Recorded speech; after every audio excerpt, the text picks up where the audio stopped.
Hey guys, welcome to Watson Reviews. This is Charlie bringing the action to the John Wick 3 trailer, subtitled Parabellum, which I did Google before this, and it means prepared for war, which makes a lot of sense when you consider the ending of John Wick 2.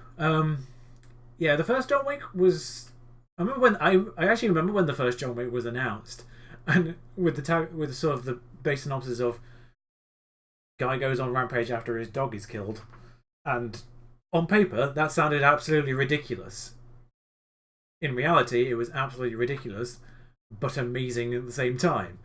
So, John Wick 2 came out, everyone excited for that. I enjoyed it pretty much almost as much as the first one. I think the first one is better, and I'm not sure there's many people who actually would say the second one's better than the first one.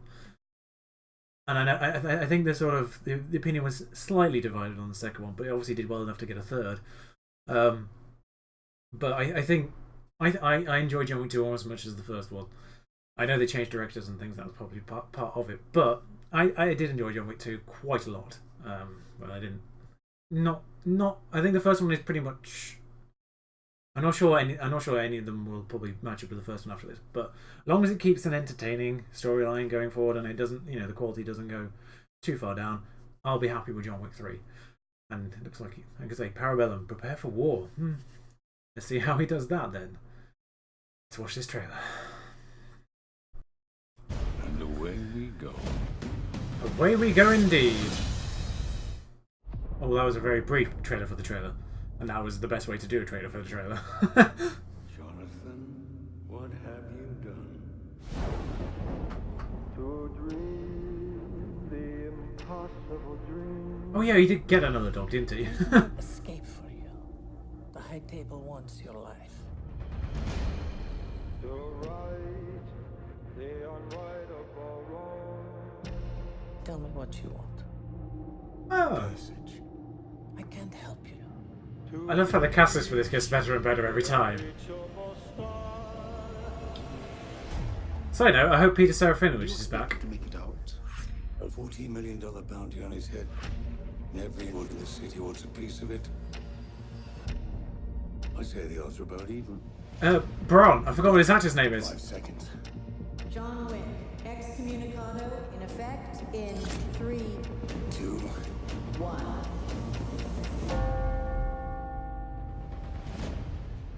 And away we go.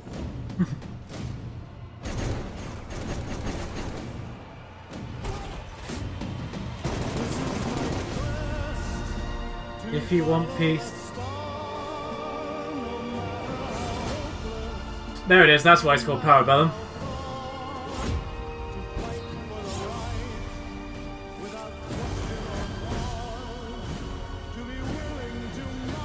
Also, I know everyone's going to say the same thing, but oh, it's that guy. That seems a bit drastic. Sophia, we're not going in like the old days. Just a Oh yeah, conversation. Hi Barry. Nothing's Forgot she ever was just in a this. conversation with you, John.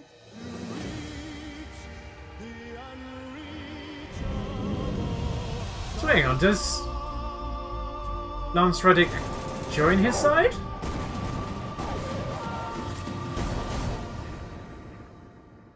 May.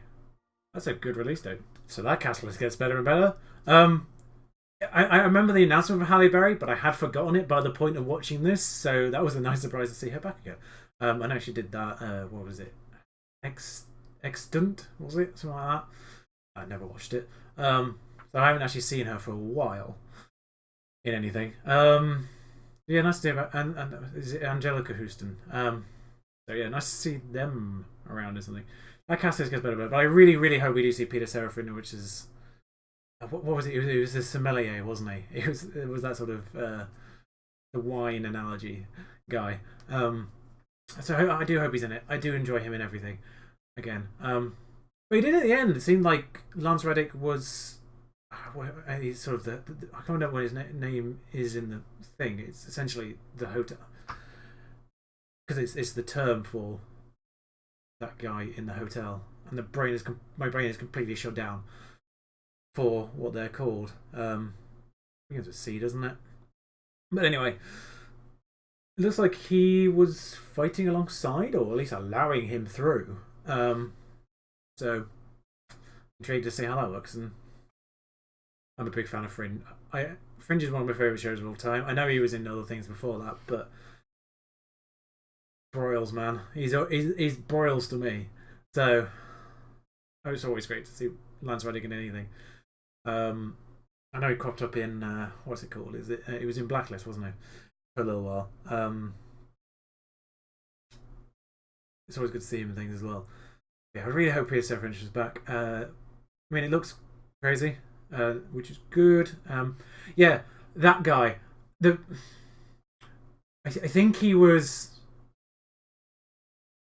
I think where I recognise him from, I don't know. I have no idea what his name is, but I think he was the telekinesis guy, or I don't know if he was just metal, like Magneto power, in Agents of Shield, alongside Powers Booth's villain, the Hydra guy. I can't remember what his character was called now in the show, but I think he was that telekinesis, metal kinesis. I don't know. There's a better term for that. I think he was that guy in Agents of Shield. I know he's like a damn good martial artist, so that should be fun. It didn't give a great deal away from the plot, which I actually like, to be honest. I mean, obviously the plot is just John trying to survive, and that might be actually the extent of it, which I'm down for. But if there was a little bit more nuance than that, I wouldn't mind either. So looks fun. Cast is even better than the last one. Like, that cast list gets better and better every time, like I said. And you know what? I actually would quite like to see Ian McShane sort of in it a little bit more, because I don't think he's really done much in the films itself, except sort of just be there as sort of be the guy in charge. I'd like to see him in maybe some of the action, and actually do something. I can't remember if he actually does do something fighting wise in either of the previous two. I don't think he does. It'd be nice to see him as sort of part of the actual action. That'd be nice. But yeah, I'm down for it. And May's a very sort of, I want to say bold release date, but it shows how well the John Wick films have done. Because I know John Wick 2 came out, and I think it was in February, wasn't it? Or the year that it came out, which is sort of a quieter period of the year. Well, used to be a quieter period of the year. And sort of the years are sort of balanced out slightly now these days. Summer release date isn't really so much of a thing anymore. But May is, I think it's still slightly stronger, but it's not. The discrepancy between summer and sort of like January, February isn't as much as it used to be. But May is a very sort of confident. It shows they have confidence in John Wick. That's what I'm trying to say. Which is good, because the first two were really good films, in my opinion. I know everyone agrees the first one pretty much is brilliant, but yeah, look forward to it. And well, until the next trailer drops, ta-ra.